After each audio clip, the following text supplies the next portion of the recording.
नमस्कार, बहुत बहुत स्वागत है आप सभी का आप ही के YouTube चैनल मेनका मैम पर। इससे पहले हम सबने मेमोरी को पढ़ा था। आज हम लोग मेमोरी के दूसरे पार्ट को पढ़ेंगे, मेमोरी यूनिट्स को। आप लोगों को पता है सबसे ज्यादा जो क्वेश्चंस बनते हैं वो मेमोरी के प्रकार से ही बनते हैं और मेमोरी के यूनिट से बनते हैं। अगर आप प्रीवियस पेपर उठाकर देखेंगे तो सब में लगभग ये क्वेश्चन आता है कि कितने MB मिलाकर GB बनता है, कितने GB मिला के TB बनता है, कितने TB मिला के PB बनता है। तो ऐसे क्वेश्चंस कंपटीशन में हमेशा आए हैं और आते रहते हैं। अगर आप UGC नेट का पेपर देते हैं तो उसमें भी आता है, SSO देते हैं तो उसमें भी आता है, UPPCL में भी आता है और कंपटीशन में भी मेमोरी यूनिट के क्वेश्चंस आते हैं। इससे पहले हमने आप लोगों को बताया था कि मेमोरी क्या है।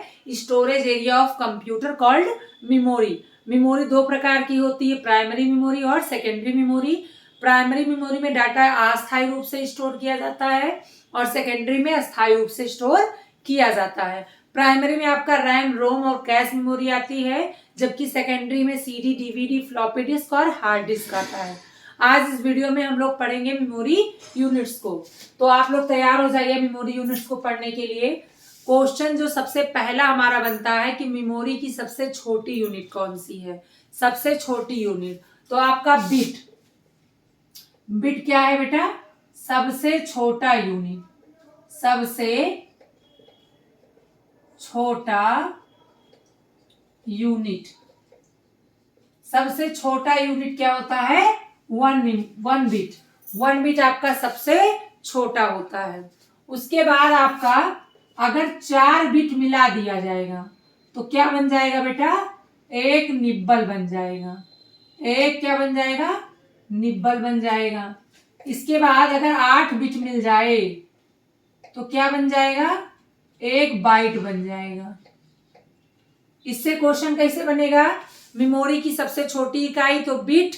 कितने बिट मिला के एक निब्बल बनेगा? तो 4 बिट। कितने बिट मिला के एक बाइट बनेगा? तो 8 बिट मिला के 1 बाइट बनेगा। 1024 बाइट मिला के क्या बनेगा? 1 KB। KB मतलब होता है किलो बाइट। 1024 KB मिला के क्या बनेगा बेटा? 1 MB। क्या बनेगा? 1 MB मतलब मेगा बाइट। MB का फुल फॉर्म क्या होता है? Mega bite. 1024 MB मिला के क्या बनता है बेटा? 1 GB। GB मतलब होता है गीगा बाइट। क्या होता है? गीगाबाइट। इसका फुल फॉर्म भी पूछता है। ये आपका है किलोबाइट। क्या है? किलोबाइट। 1024 GB मिला के क्या बनता है? 1 TB। TB मतलब होता है टेराबाइट। क्या होता है बेटा? टेराबाइट। 1024 TB मिला के क्या बनता है? 1 PB बनता है। PB मतलब होता है पेटाबाइट। PETA bite. 1024 PB मिला के क्या बनता है?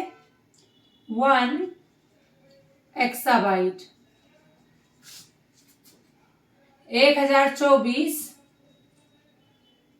एक्साबाइट मिला के क्या बनता है? 1 जेटाबाइट। 1 जेटाबाइट। 1024 जेटाबाइट मिला के क्या बनेगा? 1 योटाबाइट। देखिए इससे जो क्वेश्चन बनता है वो कैसे बनता है बेटा? पूछेगा 1024 GB मिला के क्या बनेगा? तो 1024 GB मिला के क्या बनेगा? 1 TB। 1024 क्या है? बाइट्स है। यानी 1024 बाइट मिला के पहले क्या बनेगा? 1 KB। फिर 1 KB का 124 बार बाइट मिला के क्या बनेगा? 1 MB। फिर 1024 MB मिला के क्या बनेगा? GB। अब क्वेश्चन ऐसे भी पूछता है, ये सबसे सरल तरीका है। इसके अलावा पूछेगा कितने मिलियंस। अगर क्वेश्चन दे देता है मिलियन, बिलियन, ट्रिलियन करके तो आपको कंफ्यूज होने की जरूरत नहीं है। मेगाबाइट्स आपका मिलियन, इसमें मिलियन होता है, मिलियन बाइट्स। जितना मिलियन में बाइट्स आएगा उतना 1 MB में आता है। इसके बाद ये आपका हो जाएगा बिलियन, बिलियन बाइट्स। और ये आपका ट्रिलियन, ट्रिलियन।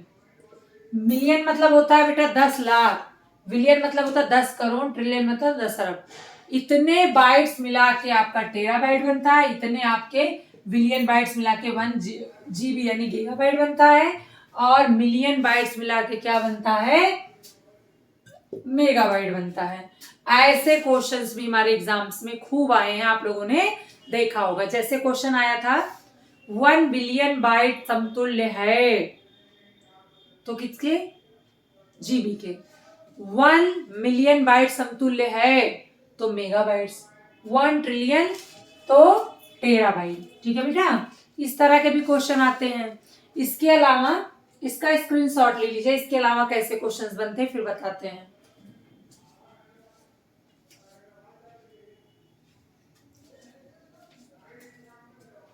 इसके बाद बेटा इसके जो क्वेश्चंस बनते हैं वो डायरेक्ट वो पावर लगा के देता है। पावर लगा के कैसे देखता है इधर समझेंगे हम लोग। जैसे क्वेश्चन दे दिया कि 10 के घाते 3 इक्वल टू, 10 के घाते 3 बराबर है किस बाइट्स के, कितने बाइट्स के, तो ये 10 के घाते 3 बराबर 1 KB। ठीक है बेटा, अगर 10 के घाते 6 दिया है तो यानी 1 MB क्या है, बाइट्स में है। 10 के घाते 9 है तो 1 GB बाइट्स। 10 के घाते 12 है तो 1 TB बाइट्स। 10 के घाते 15 है तो PB क्या होगा बेटा, PB। 10 के घाते अगर 18 है तो 1 एक्सा। 10 के घाते 21 है तो क्या होगा, 1 जेटा। 10 के घाते 24 है तो 1 योटा। अगर कहने का मतलब ये है कि 10 के घाते 3 में कितने बाइट्स आएंगे तो अप्रॉक्स 1 KB बाइट्स के बराबर आएंगे। जैसे 1 KB में कितने हो रहे हैं, 1024 बाइट्स हो रहे हैं, तो लगभग 1000 ही तो है, यानी 10 के घाते 3। इसको जब हम सॉल्व करेंगे, जब हम इसको सॉल्व करेंगे तो 10 दहामा 100 और ये आपका लगभग कितने आ जाएगा। अगर आप 30 आप डायरेक्ट 30 बढ़ा दीजिए तो कितना आ जा रहा है, 1000 आ जा रहा है अप्रोक्स। 24 आप मत जोड़िए। अगर हम पूछें कि 10 के घाते 3 मतलब कितना, तो 10 घाते 3 अगर आप लोग सॉल्व करेंगे तो 1000 आएगा। तो 1000 किसके समतुल्य होगा, KB के। किसके समतुल्य होगा, KB के। और अगर 10 के घाते 6 है और इसमें हम 6 0 बढ़ाते हैं, अगर हम 10 के घाते 6 लिखा है, किसी की संख्या के आगे 0 रहे 1 के आगे, तो आप 1 0 बढ़ा दीजिएगा, वही उसका गुणनफल होगा। तो अगर 10 में हम 6 0 लगा देंगे तो लगभग मिलियन में आ जाएगा, उसी के बाद आपका बिलियन में आ जाएगा। तो चाहे इस तरह लिखा हो और चाहे मिलियन बिलियन करके लिखा हो, आपका आंसर वही आएगा। बस आपको ये ध्यान रखना है, सॉल्व करने की जरूरत नहीं है बेटा, सॉल्व करने की जरूरत नहीं है, दिमाग लगाना है। अगर आपको मेमोरी यूनिट पता है कि पहले KB होता है, फिर MB होता है, फिर GB होता है, फिर TB होता है, तो आप 3 का पहाड़ा अगर याद रखे हैं तो इसी में आप 3 का पहाड़ा 3 दूनी 6, 3 त्रिक 9, 3 चौक 12, 3 पचे 15, 3 छक 18, 3 सते 21 ये कर सकते हैं। 10 के घाते 21 का मतलब होगा जेटा बाइट, 10 के घाते 18 का मतलब एक्साबाइट। तो इस तरह से 3 का पहाड़ा चला जाए। इसको जितना सॉल्व करने पर 10 के घाते 21 अगर हम सॉल्व करेंगे या 24 सॉल्व करेंगे तो वो योटा बाइट के बराबर आएगा। इसको आप सॉल्व करेंगे तो कैलकुलेटिव बहुत ज्यादा हो जाएगा, इसलिए आपको कैलकुलेटिव नहीं करना है, आपको केवल दिमाग लगाना है कि जितना लिखा है उससे उतना 0 लगा देना है, जितना आगे लिखा है उतना 0 लगा देना, तो हमें पता चल जाएगा। कि ये जेटाबाइट पूछ रहा है कि एक्साबाइट पूछ रहा है। लेकिन अगर फिर भी आपको कैलकुलेशन नहीं आ रहा है तो आप केबी से 3 का पहाड़ा उठाइए। अगर केबी है तो 10 की घाते 3, एमबी है तो 10 की घाते 6, जीबी है तो 10 की घाते 9।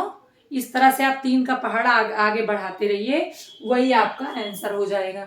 10 की घाते अगर आप बढ़ाते रहेंगे और मेमोरी यूनिट का नाम पता होगा आपको, जैसे 10 की घाते 3 पे केबी आएगा, 10 की घाते 6 पे एमबी आएगा, 10 की घाते 9 पे जीबी आएगा, 10 की घाते 12, इस तरह से ये बढ़ता रहेगा। ठीक है, सॉल्व करेंगे तो भी। अगर मिलियन में पूछता है तो डायरेक्ट 1 MB में बिलियन बाइट्स होगा। अगर बिलियन में पूछता है तो जीबी। आपके यूजीसी नेट में भी एक क्वेश्चन आया था कि बिलियन बाइट समतुल्य है तो 1 GB के, बिलियन बाइट समतुल्य है तो 1 MB के, ट्रिलियन संबंधित है तो टेराबाइट से, 10 के घाते 9 है जीबी के बराबर, 10 के घाते 6 है तो MB के बराबर। आई होप आप लोगों को समझ में आ रहा होगा। इसका स्क्रीनशॉट ले लीजिएगा और समझ भी लीजिएगा। सबसे छोटा पूछता है, सबसे बड़ा पूछता है, या निम्न में से कौन सा सबसे बड़ा है, निम्न में से कौन सा छोटा है, इस तरह के क्वेश्चंस आते हैं। इसके जो सबसे ज्यादा क्वेश्चन बनते हैं वो डायरेक्ट ऐसे पूछेगा कि 1024 TB बराबर क्या, तो 1 PB के। हमें ज्यादातर जीबी तक याद ही रहता है, हमको केवल यही इतना याद करना है बेटा, यहाँ तक तो लगभग सबको याद रहता है। आई होप आप लोगों को समझ में आया होगा। इससे संबंधित 5 क्वेश्चन आते हैं लगभग। पहला क्वेश्चन सबसे छोटा यूनिट तो बिट, सबसे बड़ा है योटा लगभग। उसके बाद पूछता है कि कंप्यूटर का जो हार्ड डिस्क होता है मापा जाता है तो जीबी में, फ्लॉपी डिस्क एमबी में। कहने का मतलब स्पेस बताता है। मेमोरी यूनिट क्या बताता है बेटा, स्पेस बताता है कि आपका कितना स्पेस है। जैसे ये फोन है तो फोन का भी रैम और जो है मोबाइल के स्टोरेज का भी एक एरिया होता है। 2G मतलब 2 GB का है कि 4 GB का है, ये मेमोरी में उसमें सो रहता है। जिसकी जितने ही जीबी का मोबाइल होता है उतना ही डाटा उसमें सेव कर सकते हैं। तो ये एरिया को डिफाइन करता है कि हमारे पास कितना एरिया खाली है और किस हिसाब से हम सामान को रख रहे हैं। उसी प्रकार से कंप्यूटर में भी हार्ड डिस्क एक मेमोरी है जिसमें हम मेमोरी यूनिट के द्वारा चीजों को रखते हैं। जो बड़े एप्लीकेशंस होते हैं ज्यादा जगह लेते हैं, जो छोटे एप्लीकेशंस होते हैं कम जगह लेते हैं। ऑडियो गाना कम जगह लेते हैं, वीडियो गाना ज्यादा जगह लेते हैं। इस तरह से स्टोरेज डिवाइड होता है। ये आपके जो है मेमोरी यूनिट्स हैं जो बताता है स्पेस को कि कितना स्पेस कैसे होता है। सबसे छोटा बिट, सबसे बड़ा योटाबाइट। इसका पूछता भी है जो क्वेश्चन वो भी मैंने बता दिया है। आप लोगों का पेपर बहुत बच्चे डिमांड कर रहे थे कि मैडम टेस्ट पेपर कराइए। टेस्ट पेपर भी बहुत जल्दी लेकर आऊंगी और इसका स्क्रीनशॉट ले लीजिए, इसको नोट कर लीजिए। और मैं कंप्यूटर का वादा क्यों, तो एसएसओ के पहले आपका कोर्स कंप्लीट करवा दूंगी। इसके बाद मैं आप लोगों को ऑपरेटिंग सिस्टम पढ़ाऊंगी। हालांकि ये सब चैप्टर मैंने पहले भी पढ़ाया है, लेकिन मैं एसएसओ का लेकर चल रही हूँ, यूपीपीसीएल का लेकर चल रही हूँ, जिससे जो बच्चे पिछला वीडियो नहीं देखे हैं वो भी आसानी से इसको समझ लें और कवर कर लें। आप लोग पढ़ते पढ़ते नोट्स भी बनाए करिए जिससे आसानी से चीजें समझ में आ जाएं। मिलती हूँ नेक्स्ट वीडियो में ऑपरेटिंग सिस्टम के साथ। तब तक के लिए बहुत बहुत धन्यवाद।